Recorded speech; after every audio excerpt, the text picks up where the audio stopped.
This conference will now be recorded. तो यहाँ पे जैसे ही हम वैलिडेट करेंगे तो ये पूरी डिटेल आ जाएगी, अपडेट करेंगे तो ये अपडेट भी हो जाएगा। अब यहाँ पे अगर हमें जीएसटी पार्टी ने फाइल किया है कि नहीं किया है वो भी अगर हमें चेक करना है तो यहाँ पे हमारे पास ऑप्शन होता है चेक रिटर्न फाइलिंग स्टेटस। मतलब कभी हमें चेक करने की जरूरत पड़ी कि सामने वाला पार्टी रिटर्न फाइल कर रहा है या नहीं कर रहा है तो हम यहाँ से भी चेक कर सकते हैं।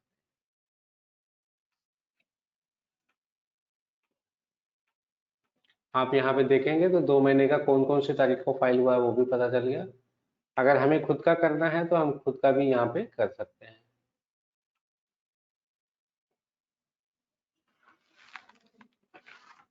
तो यहाँ पे हमने ये देख लिया कि रिटर्न फाइलिंग कब कब करना है, कब किया हुआ है, पोर्टल पे क्या किस डेट को फाइल किया हुआ वो भी हमें मिल गया। दूसरी चीज ये है कि हमने ये भी देख लिया कि एक पर्टिकुलर जीएसटी नंबर से हमें प्रोडक्ट को कैसे, पार्टी को कैसे क्रिएट करना है। तो प्रोडक्ट हमारा भी पार्टी क्रिएट हो जाती है डायरेक्ट जीएसटी नंबर से। तीसरी चीज होती है HSN वैलिडेशन। ये हमने अभी जो बताया वो जीएसटीएन वैलिडेशन बताया। इसके बाद एक ऑप्शन होता है HSN वैलिडेशन। अगर हमें कोई प्रोडक्ट क्रिएट करना है, यहाँ पे प्रोडक्ट का नाम हमने कुछ डाल दिया नोटबुक।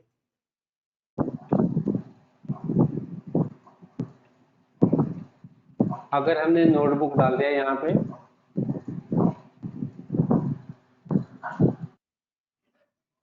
तो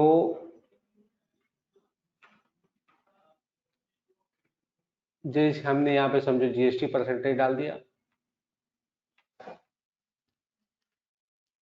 अब अगर हमें यहाँ पे HSN कोड कुछ डालना है तो हमने समझो ये HSN कोड डाल के वैलिडेट पे क्लिक कर दिया। जैसे ही वैलिडेट पे क्लिक करेंगे तो ये आपको एक मैसेज डिस्प्ले करेगा, ये आपका वैलिड है या इनवैलिड है।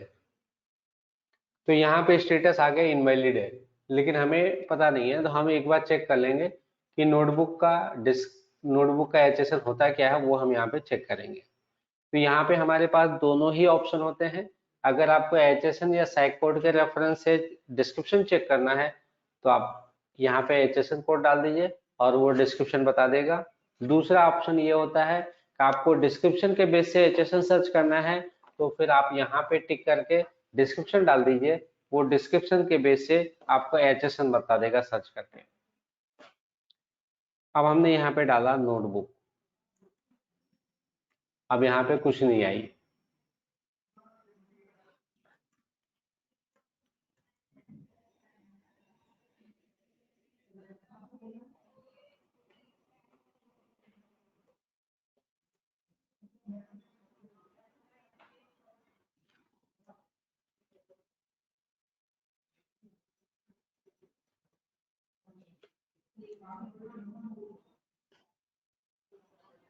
बहुत सारी चीजें हैं, जो भी आपको लेना है उस तरह से ले सकते हैं। अब जैसे हमने बुक डाला तो बुक का मतलब ये हो गया कि जिस डिस्क्रिप्शन में कहीं पे भी अगर बुक्स करके लिखा रहेगा तो वो आपको फिल्टर करके यहाँ से ले लेगा। जैसे यहाँ पे देखो form of booklet, receipt book, order book, notebook, register, account book, ये सारी चीजें जो है आपको इससे बिलोंग करती हैं। तो आपका जो वर्डिंग है वो डिस्क्रिप्शन में अगर मैच हो रहा है तो आपको वो HSN डिस्प्ले कर देगा। अब यहाँ पे हमने ये देख लिया,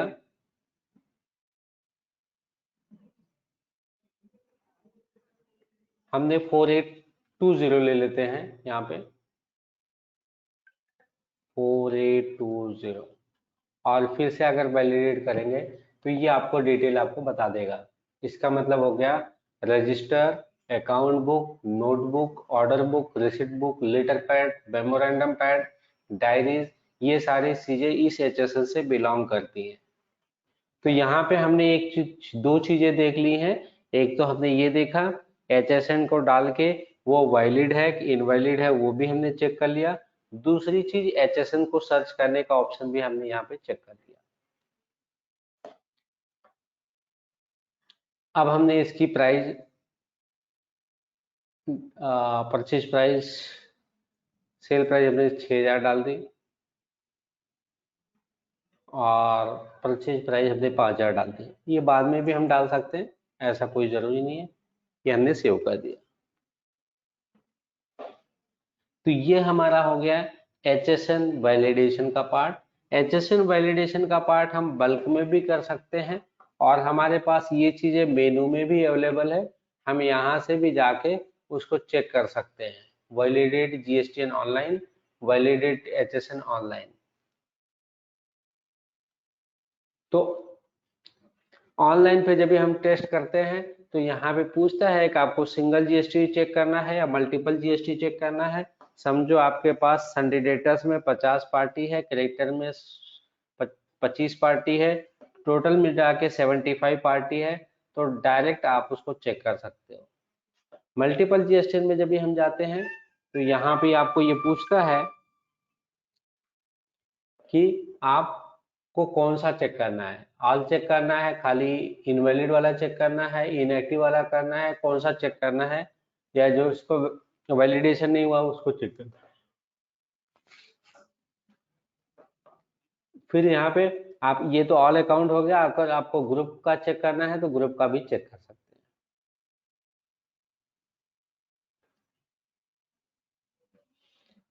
अब जैसे हमने यहाँ पे अकाउंट ग्रुप डाल दिया,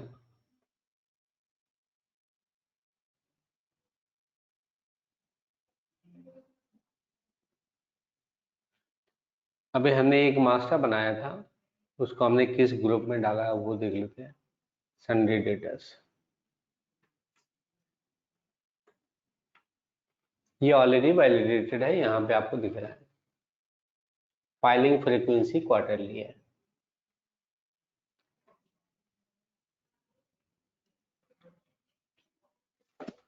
ये तो एक हो गया। इसी तरह से आपको दूसरे भी अगर चेक करने हैं तो मैं एक कंपनी और खोल के दे देता हूँ आपको दिखाने के पर्पज के लिए।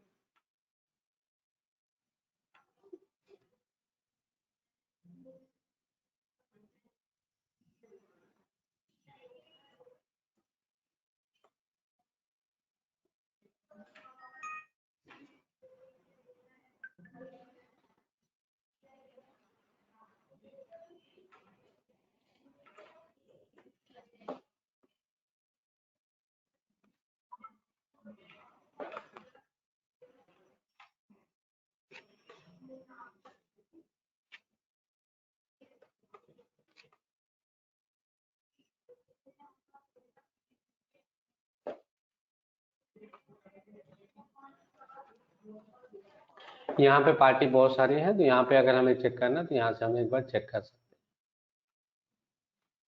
यहाँ पे GSTN भी वैलिड हो जाएगा। यहाँ पे भी हम अकाउंट ग्रुप ले लेते हैं और यहाँ पे एक पर्टिकुलर ग्रुप लेके यहाँ पे चेक कर लिया, या कोई दूसरा ग्रुप ले लेंगे तो भी यहाँ पे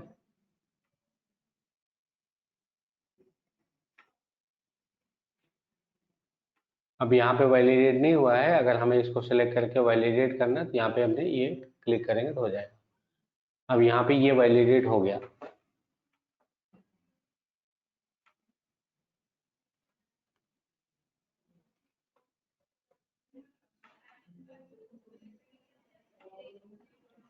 तो इस तरह से भी कर सकते हैं। यहाँ पे जो स्टेटस होता है आपको यहाँ पे हाईलाइट करके इस तरह से बता देगा कौन सा किस तरह से स्टेटस है इसका। और जो चीजें आपको नहीं वैलिडेट करनी है, जो वैलिडेटेड नहीं है, उसको आप टिक करके इस तरह से वैलिडेट भी कर सकते हैं।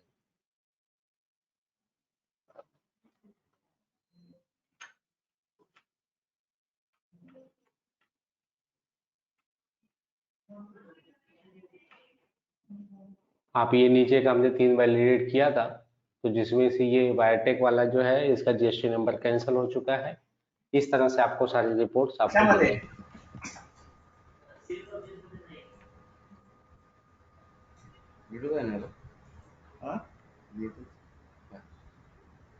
नेक्स्ट जो HSN ऑनलाइन है, यहाँ पे मल्टीपल HSN को भी वैलिडेट कर सकते हैं।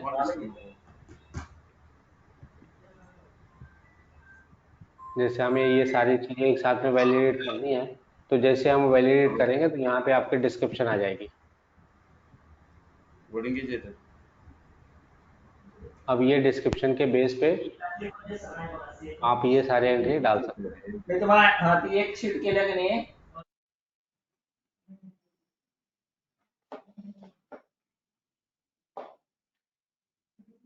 ये हो गया हमारा HSN और एक GST वैलिडेशन। अब हम चलते हैं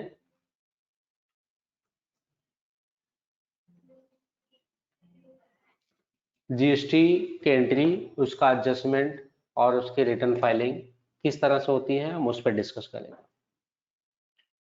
उसके लिए हम 2-3 एंट्री डाल देते हैं, 2 प्रोडक्ट क्रिएट कर लेते हैं। एक प्रोडक्ट हमने अभी क्रिएट किया था, एक प्रोडक्ट हम और इसको बना लेते हैं।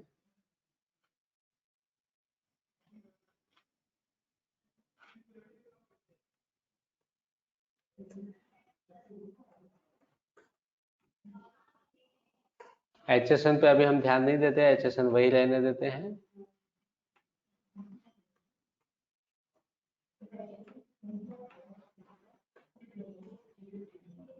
ये हमने सेव कर दिया। इसमें हम 2 एंट्री परचेज में डालेंगे, 2 सेल में डालेंगे। 2 परचेज में जो एंट्री डालेंगे वो एक IGST का डालेंगे और एक लोकल CGST SGST का डालेंगे, ताकि अपने को ITC दोनों एडजस्टमेंट का ऑप्शन मिल जाए। और दूसरी चीज है, सेल में भी हम 2 एंट्री डालेंगे, एक IGST का डालेंगे, एक इसका डालेंगे। तो हम यहाँ पे पहले एक परचेज एंट्री क्रिएट करते हैं और डेट हम करेंट मंथ का ही लेते हैं। तो हम पहले डेट यहाँ पे चेंज कर देते हैं ताकि ट्रांजैक्शन 1 जुलाई से ही चालू हो। यहाँ पे हमारी परचेज एंट्री आएगी।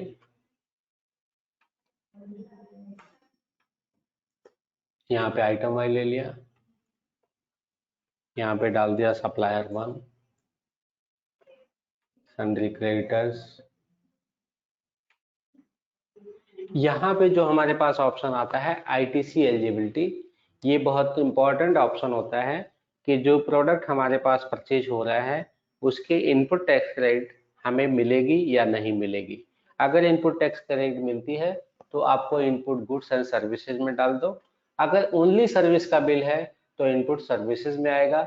इन केस कोई फर्नीचर है, मशीनरी है, कंप्यूटर्स है, एयर कंडीशंस है, जो आपके पास फिक्स असेट में यूटिलाइज होने वाला है, कैपिटल गुड्स में है, तो उसको आप कैपिटल गुड्स एंड सर्विस में डाल सकते हैं।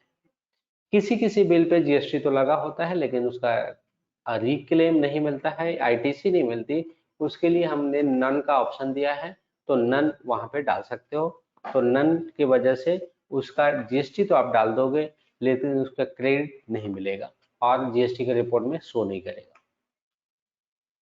यहाँ पे हमने नोटबुक परचेज किया 10 पीस, ये GST हो गया। स्मार्ट वॉच 10 पीस, ये दोनों चीजें हमने यहाँ पे सेव कर ली।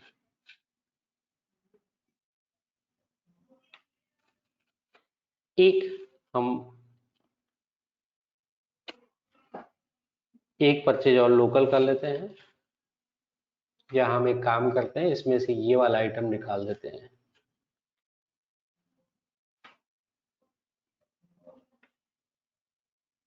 एक परचेज हम लोकल कर लेते हैं यहाँ पे 2 तारीख में।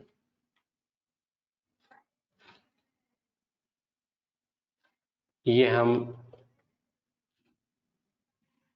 सप्लायर 2 से करेंगे।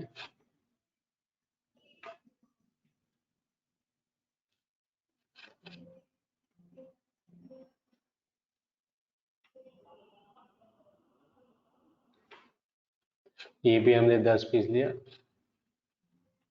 पहली वाली जो ट्रांजैक्शन थी हमें उसको IGST में डालनी थी, तो एक बार हम उसको चेंज कर लेते हैं।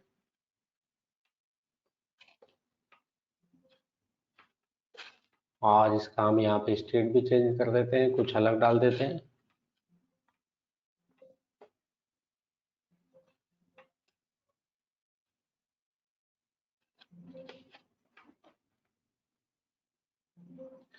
अब अगर GST के रिपोर्ट में जाएंगे यहाँ पे समरी में, तो यहाँ पे आपको 2 फिगर अलग अलग दिखाई देगी। एक तो लोकल और एक इंटर स्टेट। आपका आईटीसी जो है 9,000 रुपये इंटर स्टेट में अवेलेबल है और बाकी 1800 रुपये आपका सीएसजीएसटी में आईटीसी अवेलेबल है। तो ये दोनों रिपोर्ट यहाँ पे आ गई आईटीसी पे। आउटपुट अभी नहीं है, इसके लिए ये आउटपुट अभी शो नहीं कर रहा है। तो हम आउटपुट के लिए भी एक एंट्री डाल देते हैं। 5 तारीख का हमने एक आईजीएसटी का एंट्री डालते हैं। यहाँ पे हम डालते हैं कस्टमर 1, सन्ड्री डेटर, स्टेट हम कुछ और ले लेते हैं यहाँ पे।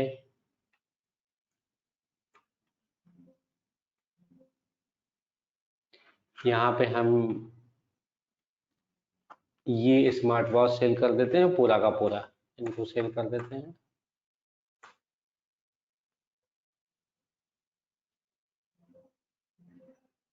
एक एंट्री हम और डाल देते हैं जो लोकल जीएसटी में रहेगा और इसको हम डाल देते हैं कस्टमर 2 में। ये सारे एग्जाम्पल आपको समझाने के लिए मैं बना रहा हूं ताकि आपको क्लैरिटी आ जाए। नोटबुक 2 पीस,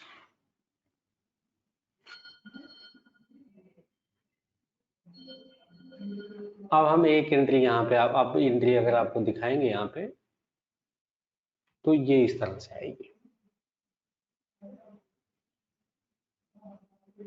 आउटपुट हमारा कम है, इनपुट हमारा ज्यादा है, तो अभी हमारा पेबल नहीं बनेगा।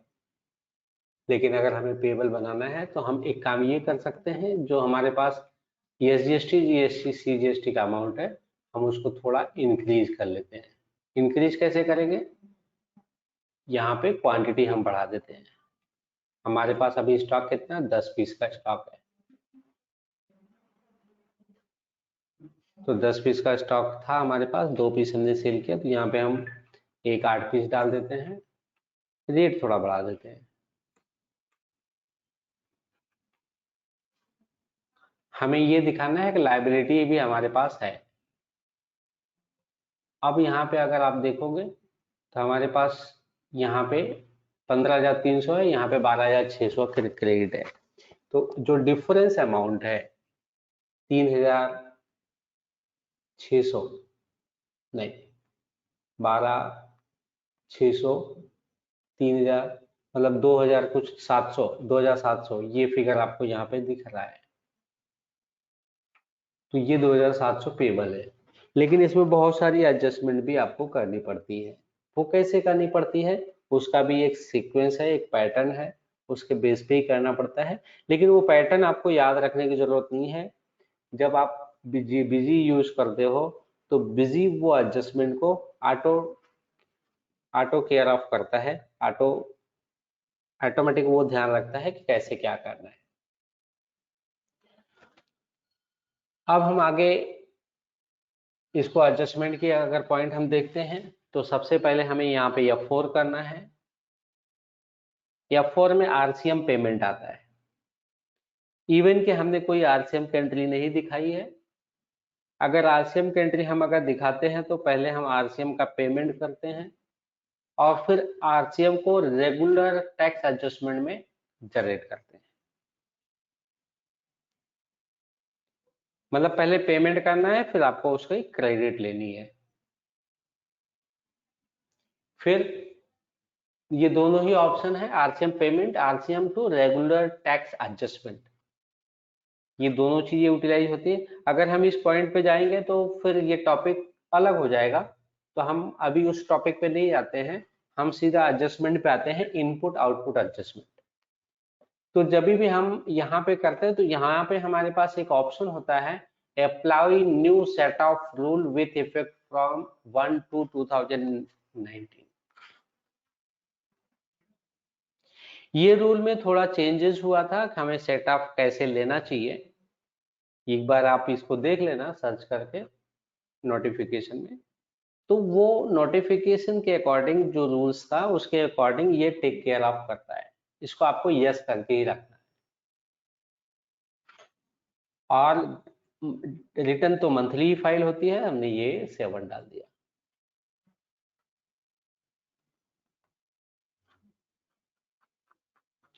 आपको जो ध्यान में रखना है वो चीजें मैं बता देता हूं। आप जब भी रिटर्न फाइल करते हैं, एडजस्टमेंट होने के बाद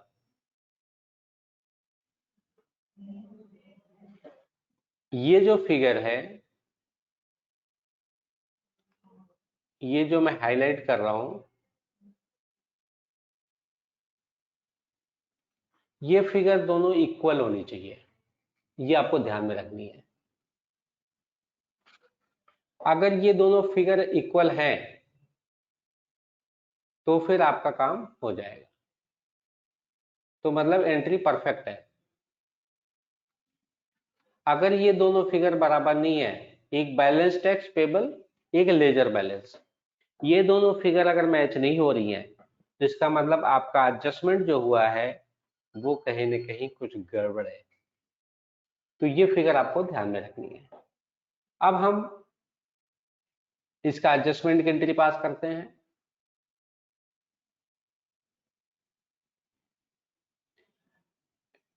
जब भी हम एडजस्टमेंट की एंट्री पास करेंगे तो सबसे पहले F4 करेंगे। इनपुट आउटपुट एडजस्टमेंट सबसे पहले आएगा, तो यहाँ पे इनपुट आउटपुट एडजस्टमेंट आ गया, IGST से IGST हो गया और ये एंटर कर दिया हमने। तो आपके पास जो भी ITC अवेलेबल थी वो ITC डायरेक्ट उस पर्टिकुलर उसी के कंपोनेंट में एडजस्ट हो गई और ये हमने आपका सेव कर दिया। ये हो गया इनपुट आउटपुट टैक्स एडजस्टमेंट। जैसे आप एडजस्टमेंट कर दोगे वैसे यहाँ के फिगर धीरे धीरे चेंज होंगे। अब आया दूसरा वाला एडजस्टमेंट, यहाँ पे भी हम F4 करेंगे, यहाँ पे करेंगे cross adjustment, IGST to CGST and SGST। ये भी है 4500 आ रहा है, 4500 से CGST का एडजस्टमेंट हमने कर दिया।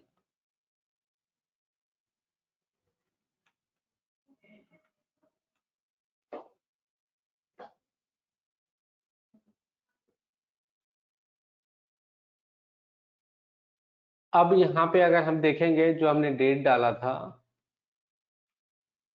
30/7,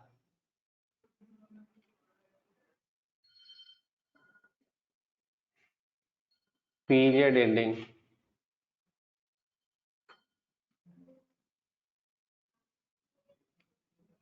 डेट हमने थोड़ा सा वहां पे शायद गलत गया था, इसके लिए हम ये चेक कर रहे हैं यहाँ पे 30/7।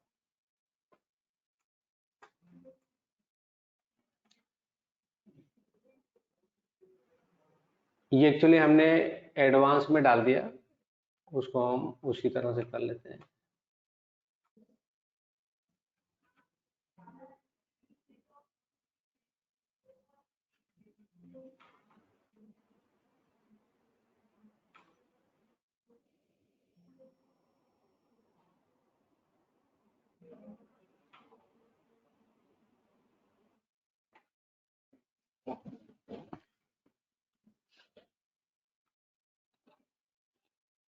एक मिनट, मैं उसको एक बार फिर से एंट्री डिलीट करके फिर से डालता हूँ, 2 मिनट।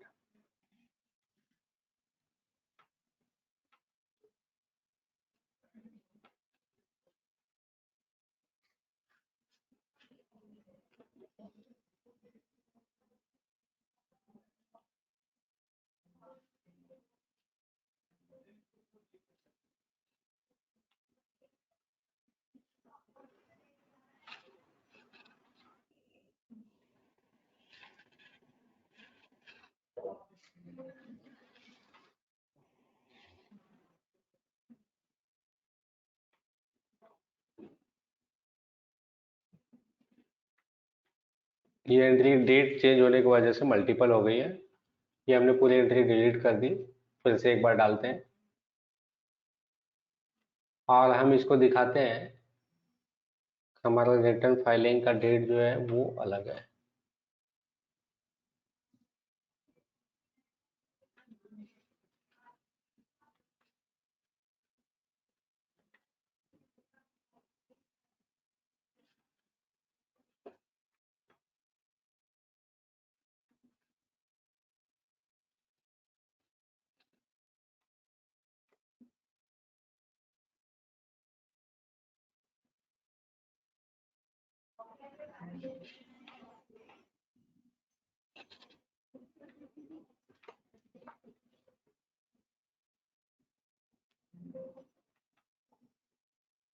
तो ये जैसे ही आप करोगे तो ये दोनों फिगर आपके मैच हो जाएंगे।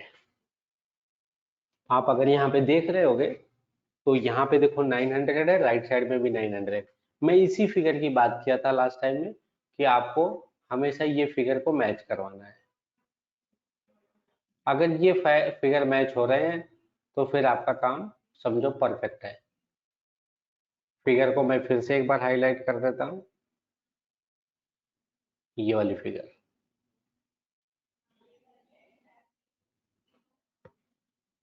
ये दोनों एक दूसरे से मैच होनी चाहिए। अब यहाँ पे मैच हो रहा है तो इसका मतलब हमारा एडजस्टमेंट प्रॉपर है।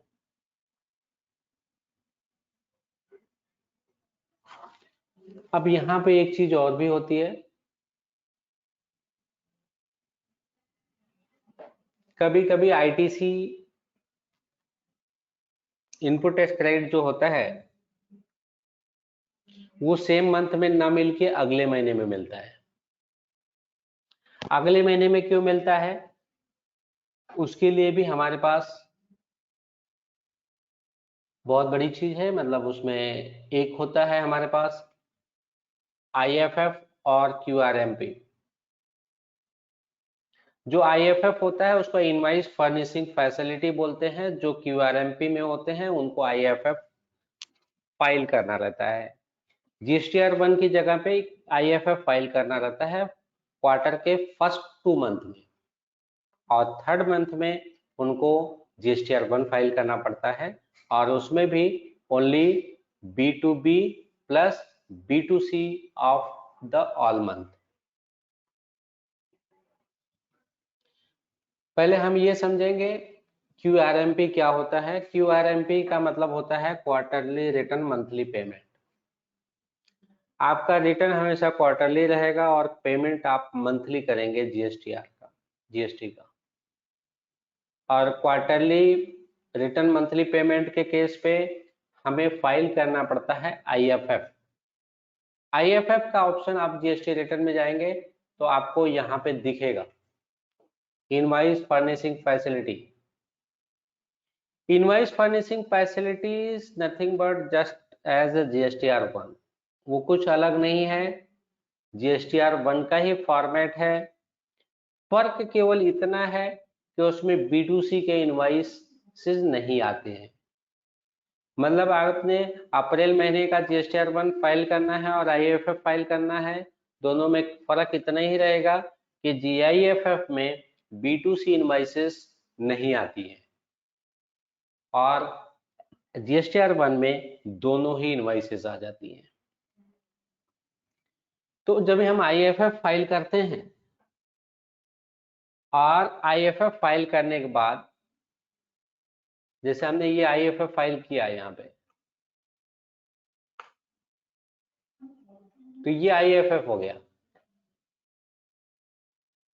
आईएफएफ फाइल करने के बाद लास्ट जब हम फाइनल रिटर्न फाइल करते हैं जीएसटीआर 1, तो हमें ये ऑप्शन चूज करना रहता है, ये वाला। यहाँ पे skip IFF invoice furnishing facility invoices, skip month 1, skip month 2 और यहाँ पे स्किप बोथ का ऑप्शन है।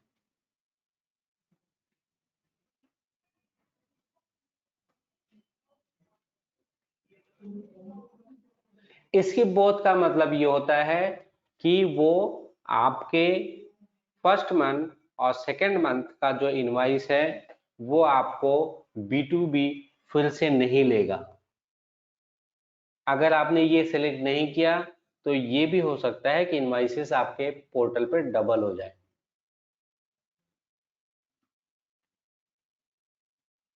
तो आपने अगर आईएफएफ फाइल किया है तो आपको दोनों महीने के इनवॉइस को स्किप करना है फाइनल मंथ में।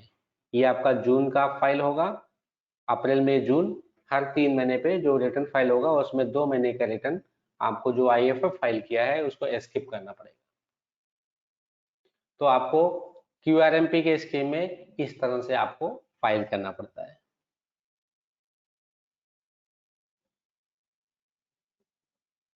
ये हो गया हमारा आईएफएफ और क्यूआरएमपी स्कीम।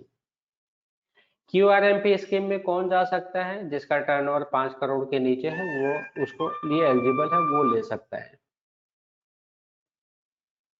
या कुछ चेंज हुआ होगा तो एक अलग बात है। पहले 5 करोड़ के आसपास का ही लिमिट था, 5 करोड़ के नीचे का टर्नओवर है तो क्यूआरएमपी में जा सकता है। हर every month IFF and quarterly return monthly payment option opt कर सकता है।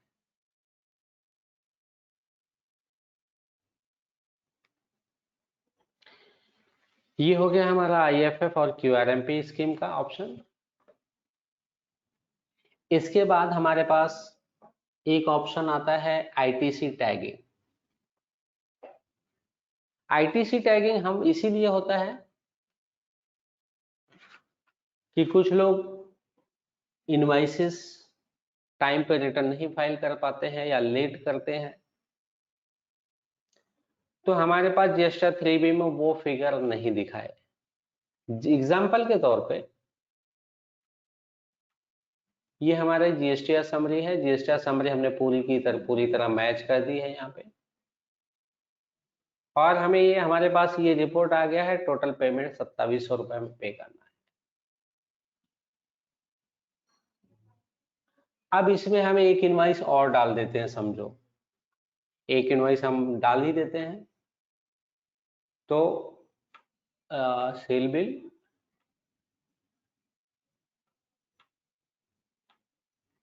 कस्टमर टू, एक सिंगल इनवाइस हम डाल देते हैं। ये तो स्टॉक में नहीं है तो हम ये डाल देते हैं। डेट हम डाल देते हैं इसका 15 तारीख।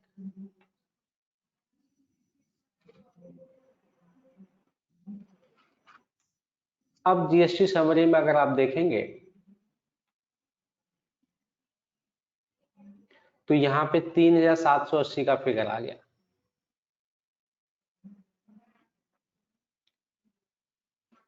यहाँ पे 3780 का फिगर आ गया, और इसके पहले वाले स्क्रीन पे यहाँ पे हमारे पास एक ऑप्शन हुआ है, pick relevant ITC from monthly ITC tagging. इसको हमने यस भी कर दिया तो भी कोई फर्क नहीं पड़ेगा।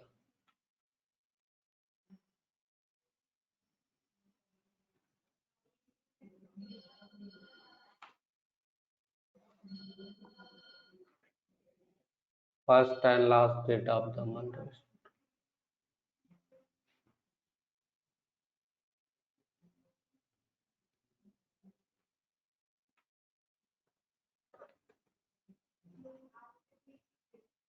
ठीक है, अब ये जीएसटी समरी यहाँ पे आपको ये करेंगे तो यहाँ पे ये अभी नो कर देते हैं क्योंकि हमने टैगिंग नहीं की। एक बार हम टैगिंग करके चेक करते हैं।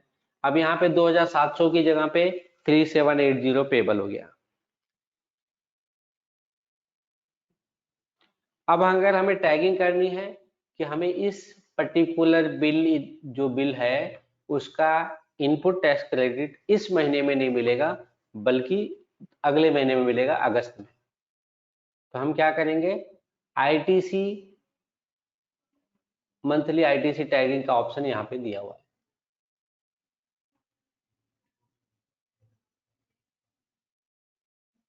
हम 2B के हिसाब से जाते हैं।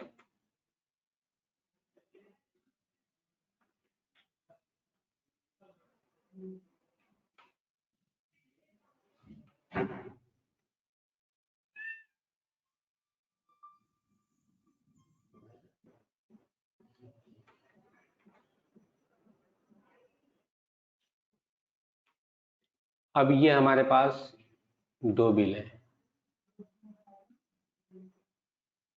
एक बिल तो हमने और डाला था, वो कहाँ गया?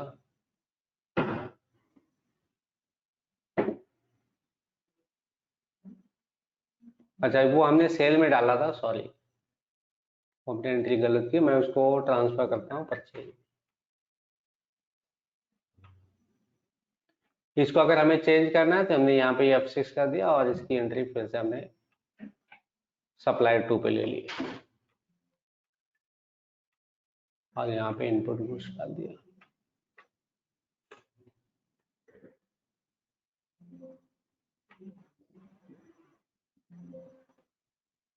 अब हमारे पास 2 बिल हो गए हैं।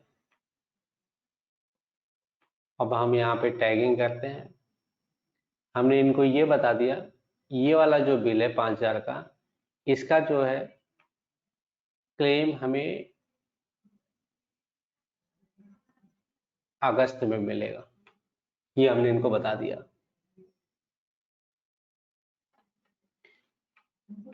अब अगर हमें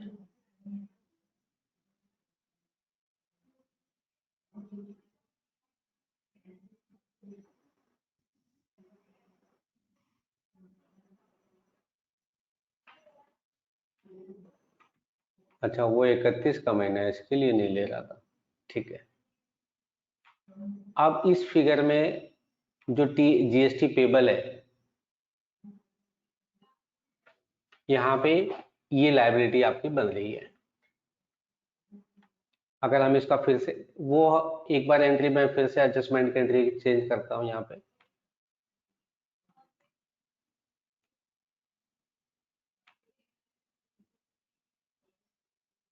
ये स्टॉक जर्नल, ये एंट्री हमने चेंज कर दिया।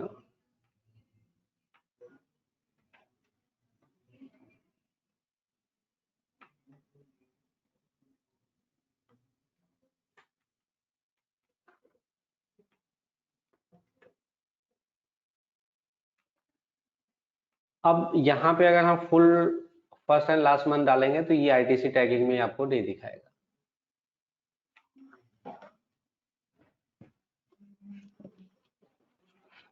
अब हम यहाँ पे F4 करके पहले इनपुट आउटपुट कर लेते हैं।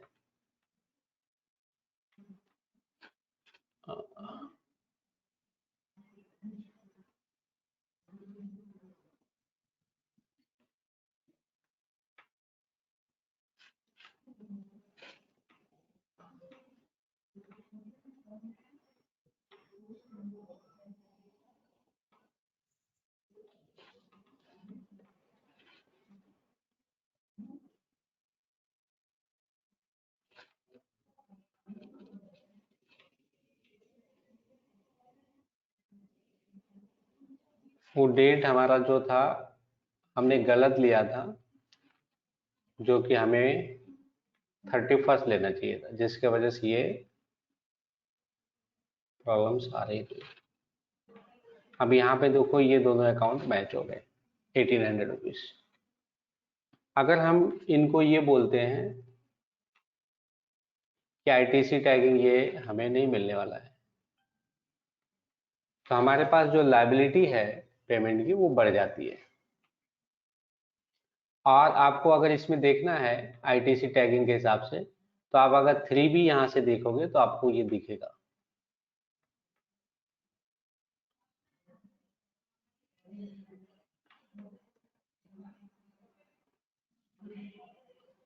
Set of rule ITC tagging, ये है आपका आउटवर्ड, ये है आपका इनवर्ड। इनवर्ड की फिगर कहाँ गई?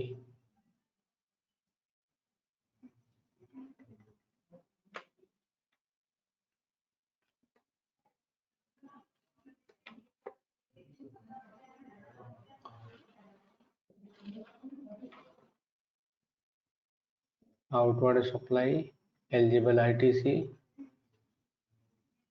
Payment of tax.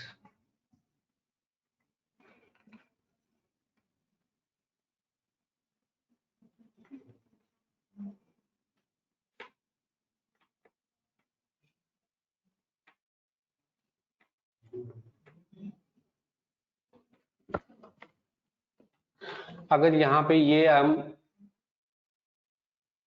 नो कर देते हैं, सॉरी, ये purchase sale return debit note,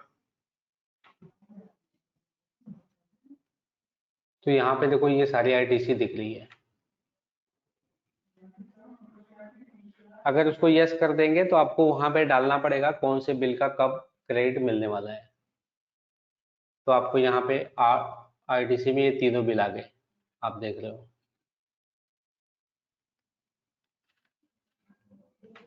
तीन ही बिल हमने डाला था, तीनों यहाँ पे दिख रहे हैं। अगर हम यहाँ पे क्लेम में पूरी चीजें डाल दूं तो आपको उसके अकॉर्डिंग दिखेगा। एक मिनट, वो भी मैं डाल देता हूँ, ये टू बी डेट वाइज,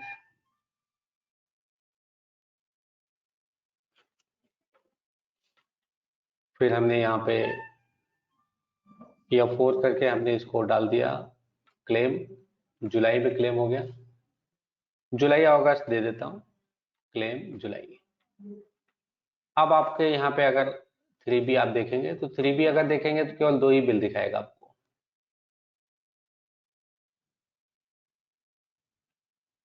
ये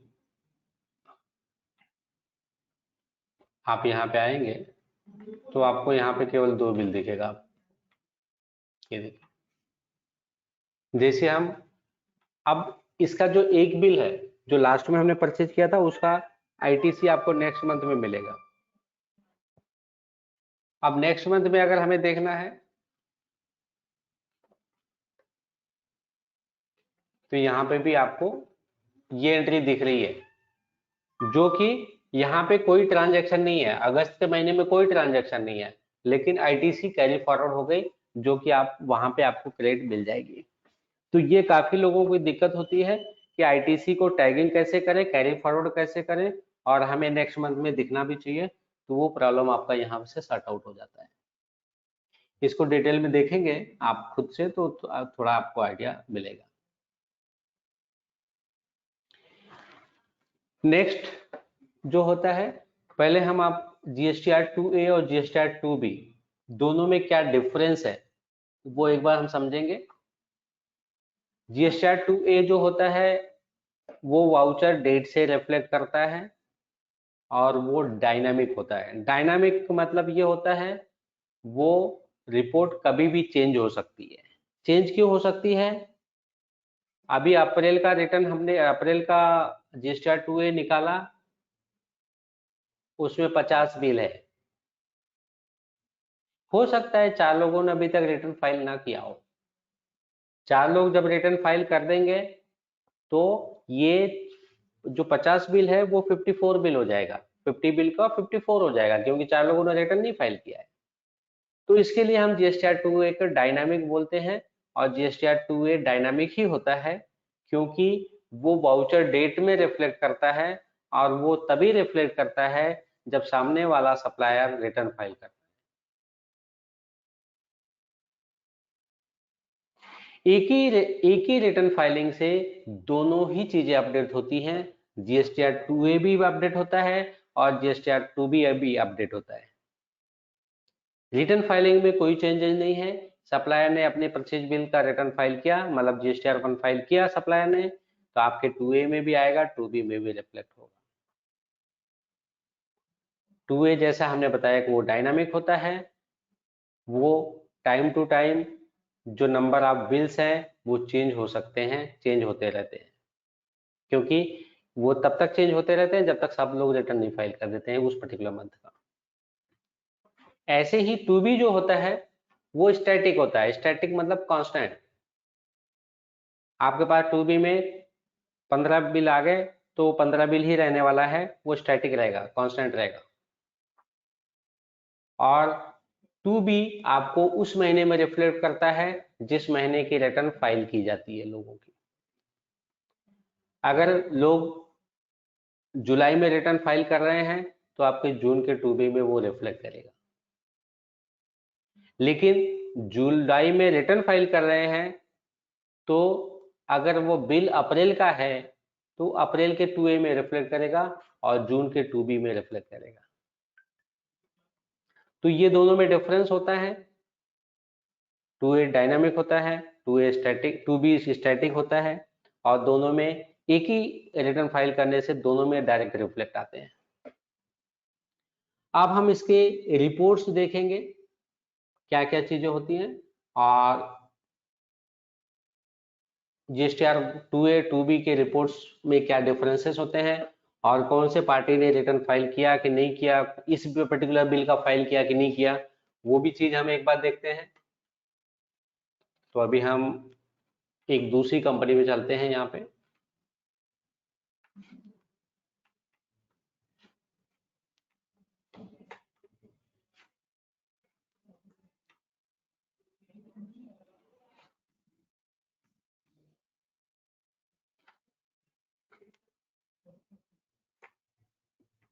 ये हमारे पास एक परचेज है समझो, हमें ये देखना है कि इसका GSTR 1 सॉरी रिटर्न फाइल हुआ है या नहीं हुआ है। तो कोई भी लेजर पे अगर आप यहाँ पे F6 की प्रेस करोगे तो आपको ये बताएगा कि आपका GSTR 2A और 2B में रिटर्न फाइल हुआ है या नहीं हुआ है।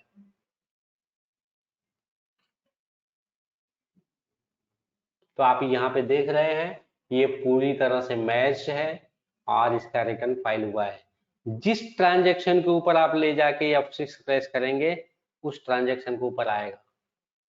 आप लोग ध्यान में रखना, कभी सेल बिल के लेजर में मत देखने लगना, सेल के पार्टी पे मत देखना, हमेशा सप्लायर के लेजर में ये चीज दिखेगी, क्योंकि आपका GSTR 2A 2B सप्लायर के तरफ से ही रिटर्न फाइल होता है, वहीं से बनता है, और आपने GSTR 2A या 2B अगर डाउनलोड किया है तो ही मिलेगा।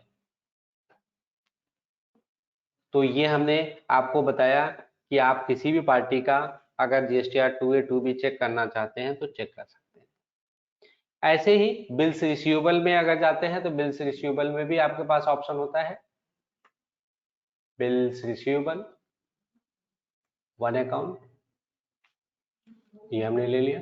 इसमें से कोई भी पार्टी आप ले लो, यहाँ पे F6 कर दो और आपको यहाँ पे डिटेल आ जाएगी।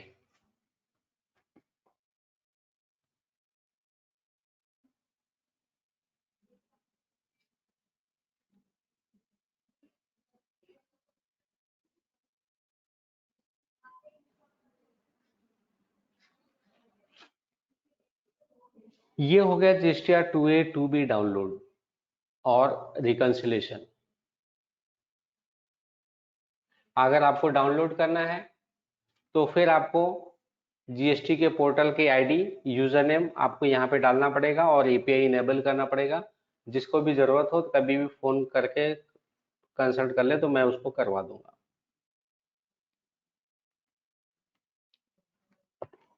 जो पेंडिंग चीजें हैं वो RCM है एक, और TDS TCS की एंट्री है, ई-वे बिल और इनवॉइस का है। ई-वे बिल और इनवॉइस का मैं अभी बता देता हूँ किस तरह से उसको काम करते हैं।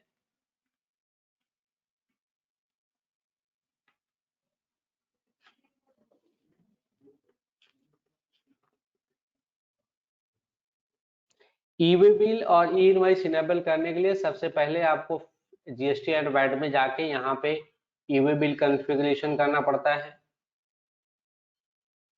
ई-वे बिल कॉन्फ़िगरेशन करने के बाद यहाँ पे आपको डिटेल चाहिए या समरी चाहिए, और यहाँ पे यूजर आईडी और पासवर्ड डालना पड़ेगा। ऐसे ही ई इनवॉइस के लिए भी यहाँ पे कॉन्फ़िगर करना पड़ेगा, आपका पोर्टल का यूजर आईडी और पासवर्ड यहाँ पे डालना पड़ेगा जो GSP के थ्रू आपने क्रिएट किया हुआ है। और जब भी आप यहाँ पे इनवॉइस बनाते हैं, अभी मैं इसको हम एक दूसरा इनवॉइस में क्रिएट करते हैं, या हम एक नया इनवॉइस बना लेते हैं बैगेज बोर्ड बिज इन्फोटेक के नाम से, एक नया इनवॉइस बना लेते हैं तो आपको अच्छा आइडिया मिलेगा। 6-7 यहाँ पे हमने एक नंबर दे दिया,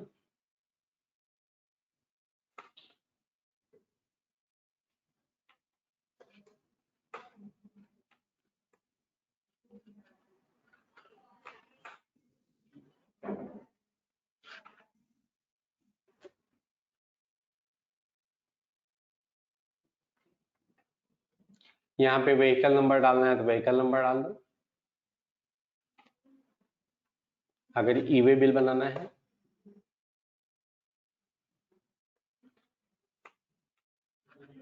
ये जो ऑप्शन है वो बहुत इंपॉर्टेंट है, generate E way bill with in invoice. मतलब ई इनवाइस के थ्रू ही आपको ई वे बिल जनरेट करना है, आपको एडिशनल इंफॉर्मेशन की कोई जरूरत नहीं है।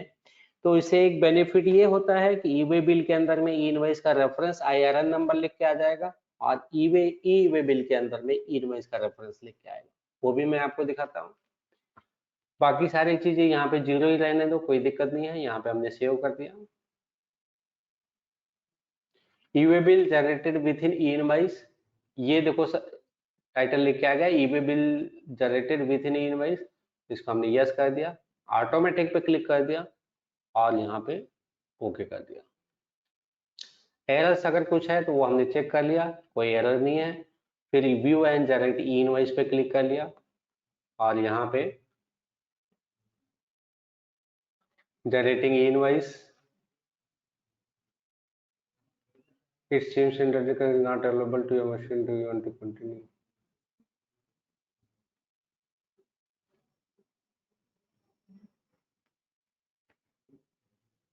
कभी कभी इश्यूज भी रहते हैं, ऐसा नहीं है, लेकिन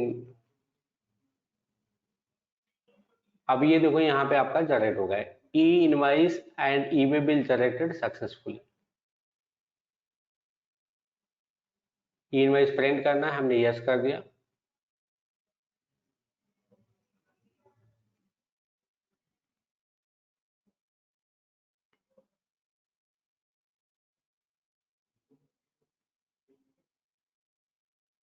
ये आपका आ गया ई इनवाइस।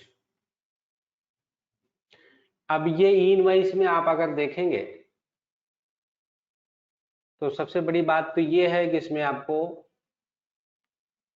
ई वे बिल का डिटेल भी मिलेगा। देखो ये वाला सेगमेंट अगर आप देखोगे तो यहाँ पे ई वे बिल का डिटेल पड़ा हुआ है।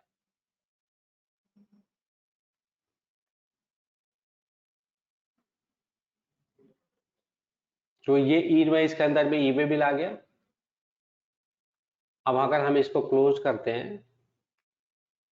तो यहाँ पे ई वे बिल का भी ऑप्शन ओपन है, वो भी मैं दिखा देता हूँ।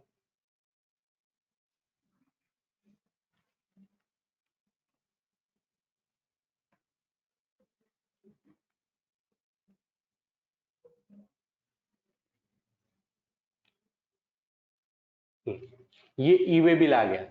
अब ई वे बिल के अंदर में आपका आईआरएन नंबर भी आ गया यहाँ पे। तो मतलब दोनों डॉक्यूमेंट एक दूसरे से इंटरनली कोरिलेट हो गए। ई वे बिल के अंदर में आईआरएन नंबर आ गया, ई इनवाइस में ई वे बिल का नंबर डिटेल आ गया, तो ये दोनों ही डॉक्यूमेंट एक दूसरे से कोरिलेट हो गए। तो ये आपका ऑप्शन था ई इनवाइस और ई वे बिल।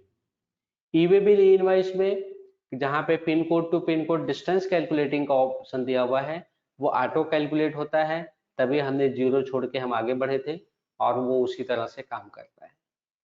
तो इसमें डिस्टेंस डालने की जरूरत नहीं होती है, आप डायरेक्ट उसको छोड़ के आगे जा सकते हैं जीरो रख के। तो आज ये जीएसटी के रिलेटेड हमारा जो वेबिनार था ये फिनिश हुआ। और आप लोगों को कोई क्वेरी है इसके रिलेटेड तो आप हमें पूछ सकते हैं। कोई क्वेरी है आप लोगों को आज के टॉपिक के रिलेटेड? किसी की कोई क्वेरी है?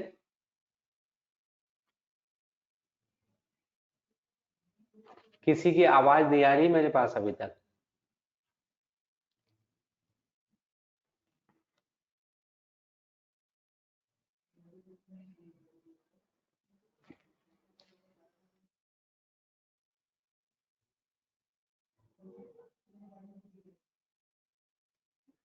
आज के टॉपिक पे किसी को कोई क्वेरी है जो ये समझना चाहते हैं ये चीजें मुझे समझ में नहीं आई है?